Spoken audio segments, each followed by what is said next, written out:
महिला और दलितों के लिए आवाज बनी थी 1857 में। आज उनकी पुण्यतिथि पर उन्हें सत नमन करते हैं और ऐसी महिलाओं को प्रणाम करते हैं कि जो हमारा साथ दे रही हैं और जो घरों में बैठे देख रहे हैं वो बुजदिल हैं, कायर हैं। मैं बहुत खुले शब्दों में कहना चाहता हूं, 500 कार हमने स्वयं कराई है बैठकर। इसलिए मैं कहता हूं कि उन बीडीसी भाइयों का कोई भला नहीं हो सकता, लेकिन हमें प्रयास करना होगा।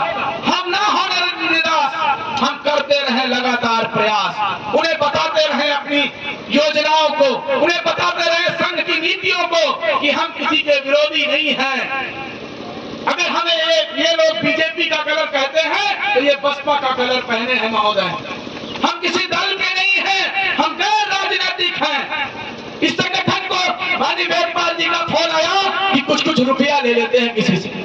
हमने उसको मना किया कि पैसा मांगोगे तो शायद बीडीसी भाई नहीं आएगा, लेकिन शायद यहाँ पर उपस्थित पदाधिकारी भी उसका सहयोगी नहीं बना। उसे सहयोगी बनना होगा महोदय। सबसे पहले सामने और बगल में बैठे खड़े जितने लोग हैं उन्हें ईमानदार होना पड़ेगा, क्योंकि वेदपाल जी ने अगर अंगूठी को गिरवी रखे इस कार्यक्रम को किया है तो मेरे लिए बहुत पीड़ादायक है। और मैं निवेदन करूंगा, जहां पर विभिन्न जिलों के जिला अध्यक्ष हैं, आप ऐसा कदम कतई न उठाएं महोदय। हम फूलमाला के मोहताज नहीं हैं, हमें आप गले रखते हैं वही ऊर्जा है मेरी माए मेरे भाई बहनों। संघर्ष दरी पर बैठकर होता है, धूप में बैठकर होता है, मिट्टी में बैठकर होता है। संघर्ष अधिकारों का बड़े बड़े मंजे सोफे पे बैठ के, एसी में बैठ के नहीं होता महोदय। मैं जमीन पर बैठ के आपके लिए संघर्ष करूंगा, लेकिन आगे से ऐसी हृदय विदारक घटनाएं ना हो। इस प्रकार की अगर चीजें होती हैं तो ये दुखद है मेरे लिए। और मैं उनसे वादा करता हूं, जितने रुपए में उन्होंने उसको अंगूठी को रखा हो वो अभी जाकर लेकर आए। आपका भाई अभी जिंदा है, ऐसी जरूरत किसी बीडीसी भाई को नहीं पड़ेगी। लेकिन आप सभी से मैं निवेदन चाहता हूं, आज संकल्प चाहता हूं कि अगर मुझे भाई मानते हो, इनकी मेहनत पर आपको तनिक भी तरस आ रहा है तो आज से जाकर विनय भाई, अशोक भाई, उस्मान भाई, तमाम जो यहाँ साथी, फिर से एक बार मूड बना लीजिए। लोकसभा का चुनाव है, हम उसका साथ देंगे जो मेरा साथ देगा। और अगर कोई पार्टी मुझे टिकट देगी मैं चुनाव धौलारा लोकसभा से लड़ूंगा और संसद में जाके आपकी आवाज बनूंगा। सड़क पर करोड़ों रुपए खर्च होते हैं, लखीमपुर से आप आते हैं, विभिन्न जिलों से आते हैं। और आज उस्मान वादी जी का मैं बहुत कर्जदार हूं।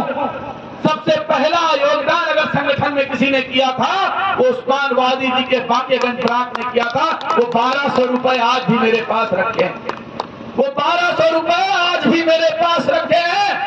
और आप देखिए मेरे रोंगटे खड़े होने कोई बात। अभी मैं एक सम्मानित पार्टी के बहुत सारे पदाधिकारियों से मिला हूं, उन्होंने कहा आपका बीडीसी जीरो है। और वो मेरे सामने जूता रखकर बैठा था, मेरे सामने आपके अध्यक्ष के सामने जूता रखकर बैठा था और कह रहा था तुम कुछ नहीं हो, तुम कुछ नहीं कर पाओगे, तुम्हारे बीडीसी जितने अगल बगल दिख रहे हैं ये चुनाव के समय कौवे भी दिख जाएंगे। खुले शब्दों में अगर उसने कहा कि तुम दलाल हो, तुम्हारे बीडीसी बिकाऊ। आप सोचिए सीना फट जाता है, लेकिन मजबूर है उसकी बातें सुनने के लिए, क्योंकि हमारा बीडीसी मेरा साथ नहीं दे रहा है महोदय। जबकि हम उससे कुछ नहीं मांग रहे हैं, हम उसको किसी पार्टी से अलग नहीं कर रहे हैं, किसी विधायक सांसद से अलग नहीं कर रहे हैं, केवल संघर्ष में उसका साथ मांग रहे हैं। और मैंने भी संकल्प लिया है कि बहुत जल्द तुम्हारे सामने हमारा बीडीसी भाई जूता रखकर बैठेगा और कहेगा मैं जीरो नहीं, मैं हीरो था, तू जीरो है।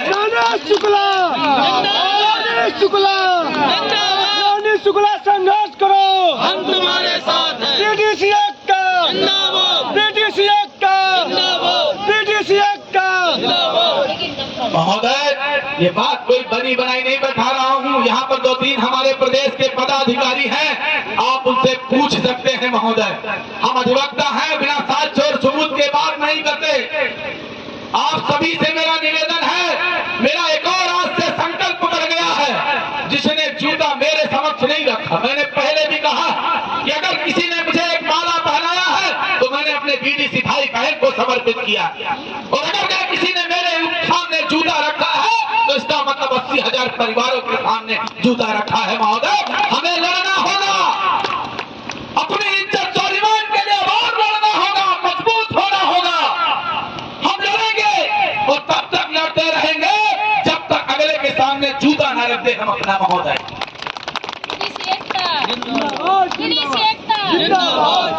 बीडीसी एकता जिंदाबाद तब होगी जब 1700 में से 1700 बीडीसी यहाँ उपस्थित होगा, 80,000 में 80,000 बीडीसी उपस्थित होगा। और बीडीसी एक नेता है, अगर वो चाह ले, ठान ले तो बदलाव कर सकता है। बदलाव करने के लिए हिम्मत और जुनून की आवश्यकता होती है, धन की आवश्यकता नहीं होती है। मैं भी आप जैसा आमजन हूँ, आप जैसा मैं आप एक किसान परिवार से हूँ। मेरे भी 20 बीघे की काश्तकारी है महोदय। हम भी गेहूं और धान उगाना जानते हैं, हम भी पिपरमिंट लगाना जानते हैं, हम भी आलू बोना और खोदना जानते हैं, हम भी पेड़ों पर मूली बोना जानते हैं महोदय। हम भी रात में नहर से काट कर पानी लगाना जानते हैं महोदय। हम आपके दर्द को समझते हैं महोदय, लेकिन आज दम है, अब अधिकार की लड़ाई बाद में होगी और जिसने जूता रखा है उसकी लड़ाई पहले होगी महोदय। ये हमारे नेताओं का अपमान है, हमारी 30 मेहनत की जो इतनी मेहनत है आप सबकी, उस पर जूता मारा गया है महोदय। और अगर आपके अंदर तनिक भी स्वाभिमान सम्मान होगा तो आपको अपने घर परिवार व्यापार से कुछ समय निकालना होगा, आसपास के बीडीसी को इस संगठन से जोड़ना होगा और जरूरत पड़ने पर उन्हें जबरदस्ती संघर्ष में लाना होगा महोदय।